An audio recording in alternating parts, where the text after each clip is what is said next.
Hello everyone, आज आपण करणार आहोत fundamental analysis of Action construction equipment या कंपनीचं. नॉर्मली आपण बघतो ज्या क्रेन्स मोस्टली रोडवरती दिसतात त्यांच्यावरती आपल्याला एस असं लिहिलेलं दिसून येतं.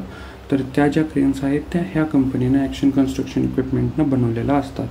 त्या कंपनीच्या फंडामेंटल्समध्ये याचं मार्केट कॅपिटलायझेशन 13,211 कोटी एवढं आहे. म्हणजेच ही जी कंपनी ती स्मॉल कॅप कॅटेगरीमध्ये जाते. आणि प्राईस टू अर्निंग रेशो म्हणजेच त्याला आपण PE रेशो म्हणतो तो 31 आहे.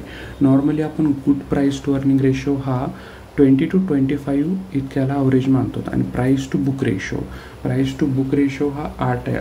प्राईस टू बुक रेशो म्हणजे कंपनीची करंट प्राईस काय आणि तिची बुक व्हॅल्यू काय, त्याला आपण करंट प्राईसला आपण बुक व्हॅल्यूनं डिवाईड करतो, देन आपल्याला प्राईस टू बुक रेशो मिळतो.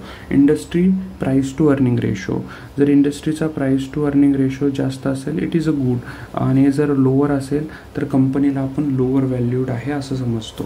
डेप टू इक्विटी रेशो 0.01 आहे.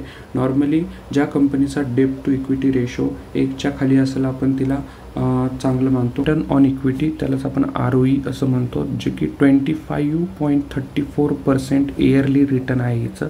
अर्निंग पर शेअर 35 रुपीज आहे पर इयर. आणि डिव्हिडंड यील्ड ह्या कंपनीचं 0.18% एवढं आहे. बुक व्हॅल्यू जी आहे ती 136 आहे.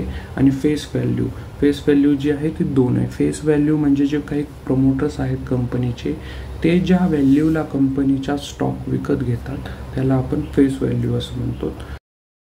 तर या कंपनीच्या शेअर होल्डिंग पॅटर्न जर बघितला आपण तर तो प्रमोटर्स 65% एवढी शेअर होल्डिंग आहे. नॉर्मली आपण बघतो की 50%पेक्षा जास्त जर प्रमोटर्सची होल्डिंग असेल त्या company it is a good for the future perspective. रिटेलर्सचं होल्डिंग 22% आहे. फॉरेन इन्स्टिट्यूशनल इन्व्हेस्टर्सचं होल्डिंग 10%. पण या कंपनीचा फंडामेंटल ॲनालायसिस केलेला आहे.